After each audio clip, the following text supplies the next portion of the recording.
न छिन्दन्ति शस्त्राणि नैनं दहति पावका न चैनं क्लेहयन्त्यापो न शोषयति मारुतः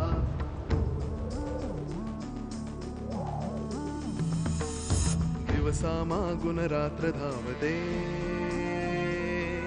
सकाळ संध्याकाळ सूत्रधार जो या साऱ्याचा नावतयाचे काय तयाच्या मनात दडले नकळे कधी कुणा क्षणात होते संभव सारे क्षणापूर्वीचे असंभव असंभव असंभव असंभव. मला राहून राहून असं वाटतं की ही कुठली तरी घटना असली पाहिजे. सुलेखाला वसईच्या आसपास फिरताना पाहिलंय. आधी स्वतःहून कुठेही गेलेलं नाहीये. त्याला जाणीवपूर्वक कुणीतरी. काय म्हणतोस काय चंदू? मी तिकडे मुंबईला येतोय म्हणून सांगा. मला खूप महत्वाचं बोलायचं आहे त्यांच्याशी. फोन कोणाचा? तुमच्या पार्टनरचा होता का? Excuse me? नाही म्हणजे ते तुम्हाला फोन करत असतीलच ना.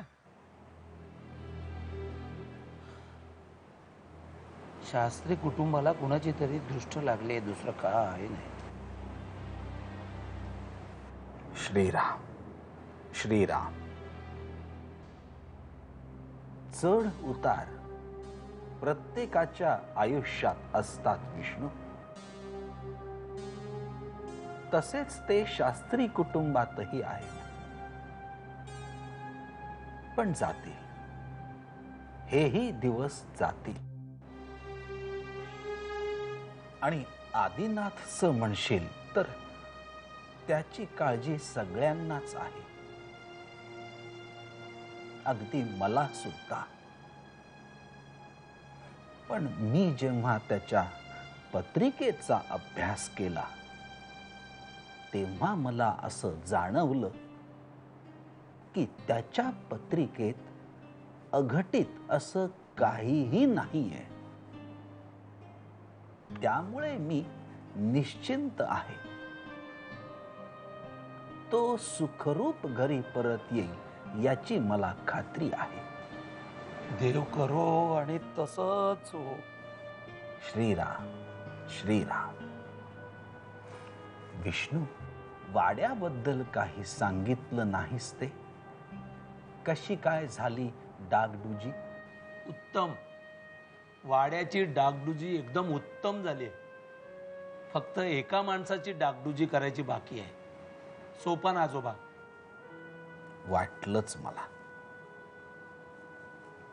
खूप छळलं का रे त्यांनी तुला बाळा? मालक तुम्ही होता तेव्हा तुमचा वचक तरी होता त्यांच्यावर. आता तर पार माझं माकड करून टाकलंय त्यांनी. नसत्या चौकशा, हजार प्रश्न असतात म्हाताऱ्याचे. विष्णू, मालक त्यांचं वागणं आता बदललंय. बदललेत म्हणजे? मध्यंतरी मला त्यांनी कौलावर बसवून ठेवलं आणि कुठेतरी तरातरा निघून गेले. आता एका खोलीत बंद करून ठेवलं होतं आणि बाहेर कोणाच्या तरी फोनवर बोलत होते. काय बोलत असतात देव जाणे. त्यांच्या डोक्यात काय चालू असतं याचा थांग लागू देत नाहीत ते. मालक, ते फोनवर कुणाशी बोलतात ना ते शोधून काढलं पाहिजे. मग आपल्या सगळ्या प्रश्नांची उत्तरं मिळतील बघा. आणि हे काम तुम्हीच करू शकता मालक.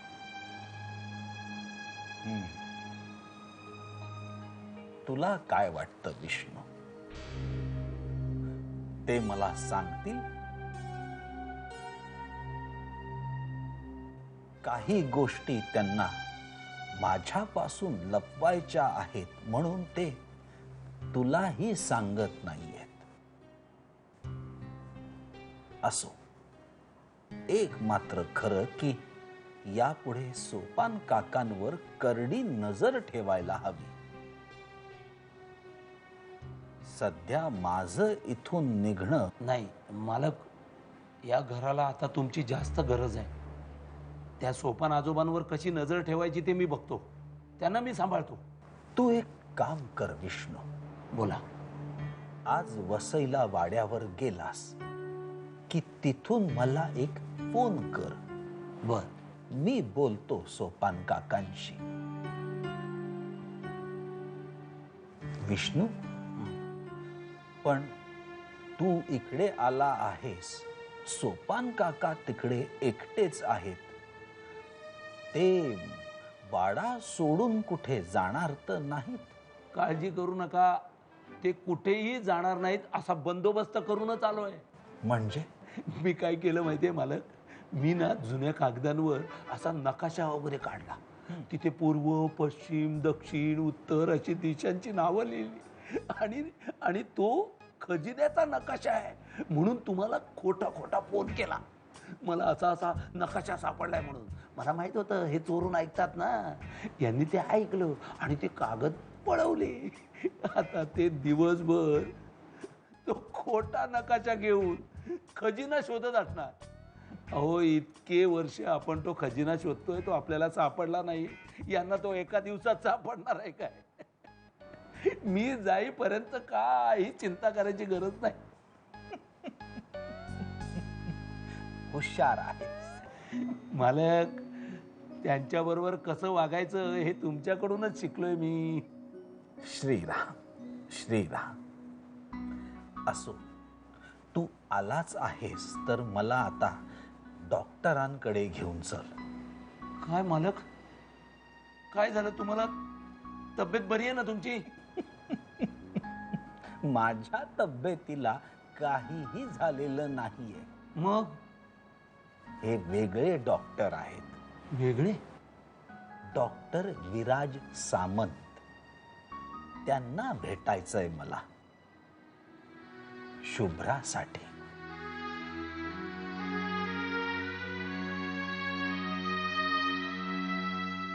इतके दिवस तुमचे पार्टनर ऑफिसमध्ये येत नाहीत. त्यांच्या घरच्यांना त्यांचा काही पत्ता नाही.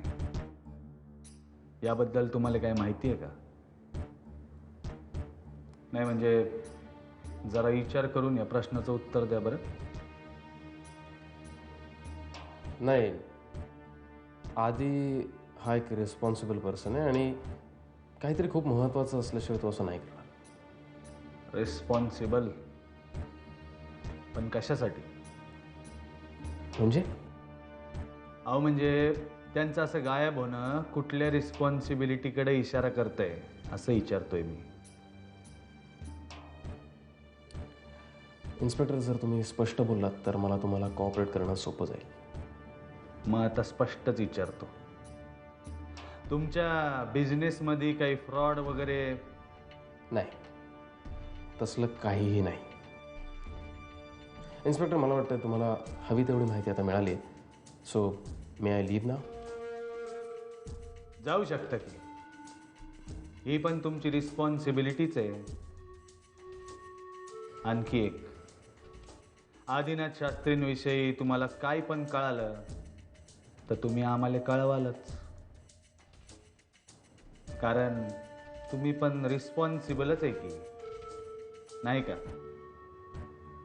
शुअर.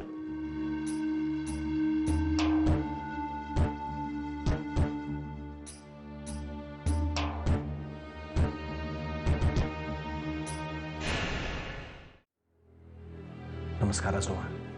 नमस्कार. It gives me great pleasure to see you here.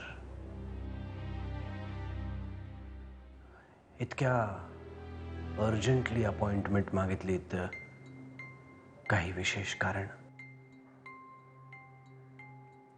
शुभ्रासाठी. काय झालं आजोबा? I hope she is okay. कारण गेल्या सेशनला त्या खूप डिस्टर्ब्ड होत्या. गेले 4 दिवस ती खूप अस्वस्थ आहे. काय झालंय आजोबा? 4 दिवस झाले आदिनाथ घरी आलेला नाहीये.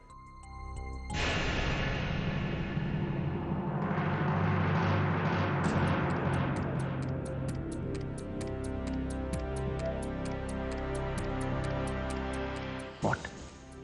इतिहासाची पुनरावृत्ती होण्याच्या मार्गावर आहे डॉक्टर. नवे भास, नवे संकेत, भविष्याची अस्वस्थ करणारी चाहूल. पण यावेळचे संकेत मात्र वेगळे आहेत. पाण्याचा आवाज, ढगांचा गडगडाट, पाण्यात कोणीतरी हात मारल्याचा आवाज. त्या संकेतांचा त्रास होत नाहीये डॉक्टर. पण संकेत मिळूनही काहीही करता येत नाही. त्या हतबलतेचा त्रास होतोय डॉक्टर.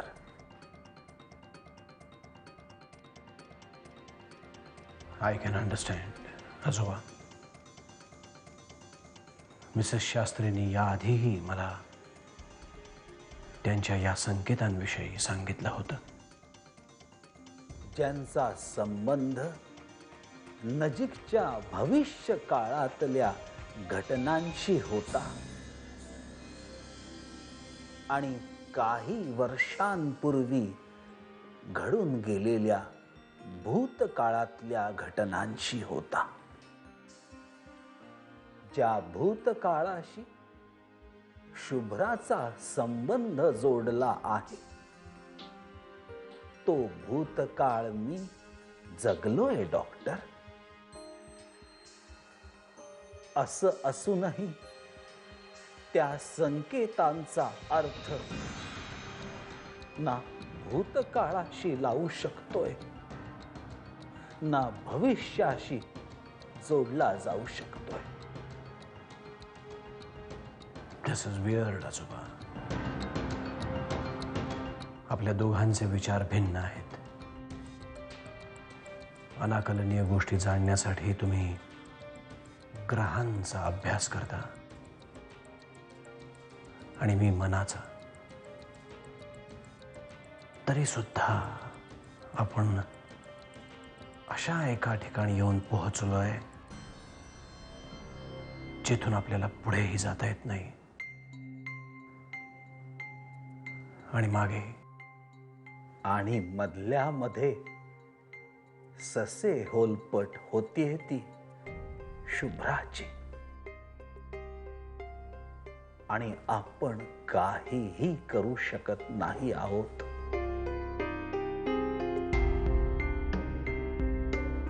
डॉक्टर, यावेळी शुभ्राला मिळणाऱ्या संकेतांचा अर्थ काळानं अघटित घडवण्यापूर्वीच मला लावायचा आहे. पण ही गोष्ट एकट्यानं करणं शक्य नाही. म्हणून जर त्यात तुमची मदत मिळाली. ऑफकोर्स आजोबा, ऑफकोर्स. मध्यंतरी मिसेस शास्त्रींना मी म्हटलं होतं की वर्तमानातल्या पटावर भूतकाळाचं युद्ध होईल. आणि का कोण जाणे, पण मला सारखं असं वाटतंय की ते युद्ध लवकरच सुरू होईल आणि अनेक अनाकलनीय गोष्टींचा शोध आपल्याला लागेल. आय प्रॉमिस यू आजोबा. या वेळेच्या संकेतांचा अर्थ काळाने लावण्याआधी आपण लावलेला असेल.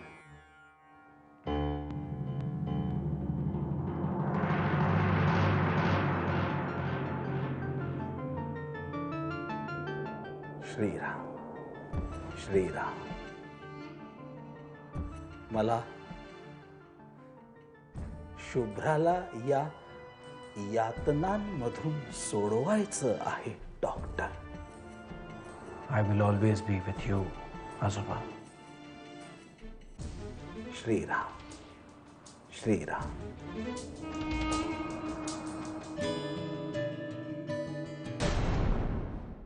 नमस्कार. परमेश्वर गोडांबे बोलतोय. मग आत्ताच मी दीनानाथ शास्त्रींना तुमच्या क्लिनिकमधून बाहेर पडताना पाहिलं. हे बघा, मी तुम्हाला ओळखत नाही आणि अनोळखी माणसांशी बोलत नाही. मी यशवंतराव सरंजामेंचा उजवा हातच समजाना. हे बघा, तुम्ही जे कोणी आहात ते. मिस्टर सरंजाम यांना मी ओळखतो याचं कारण माझा मित्र विक्रांत भोसले आणि मिस्टर सरंजाम यांचा मुलगा अभिमान हा माझा पेशंट होता. माझ्या पेशंटशिवाय मी आणखीन कोणाशीही कधी बोलत नाही. नाही पण डॉक्टर, त्यामुळे तुमच्याशी कधी ओळख होईल असंही मला वाटत नाही. आणि उजवा हात किंवा डावा पाय अशा कुठल्याही अवयवाशी माझा काहीही संबंध नाही.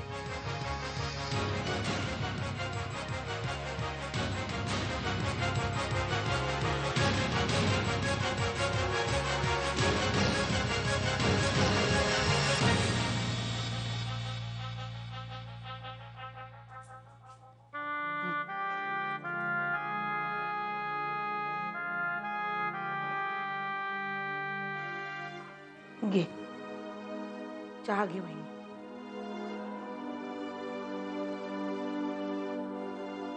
अगं घे चहा घे. काही काळजी करू नकोस अगं. आधी सापडेल, नक्की सापडेल, माझी खात्री आहे.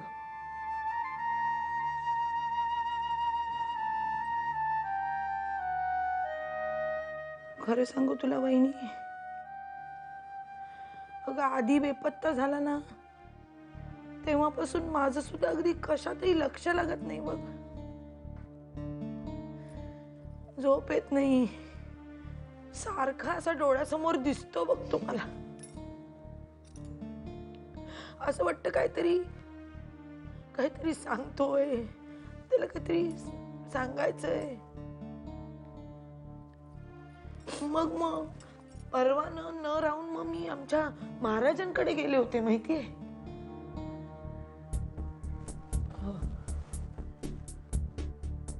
ते म्हणाले की विनाशकाले विपरीत बुद्धी.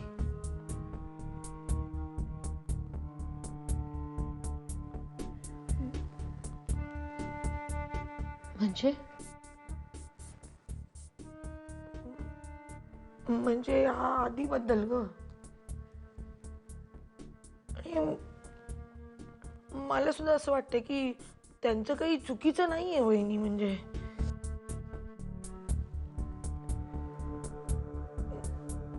तू रागावू नकोस. म्हणजे तुला पटणारही नाही मी काय म्हणते ते. पण वहिनी, आधीचं लग्न झालं ना तेव्हापासून बघ या घरावरती अरिष्ट आलेलं आहे बघ. म्हणजे काही ठीक होत नाही. पण महाराज म्हणाले की ह्यावरती उपाय आहे.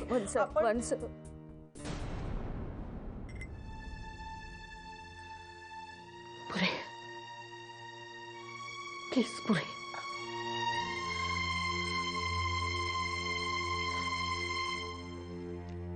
आत्ता या घटकेला या घरातल्या सगळ्यांना एकमेकांच्या आधाराची आणि प्रेमाची गरज आहे. हो, तो जर देता येत नसेल तर निदान निंदा नालस्ती आणि शिव्या शाप तरी नको आहे.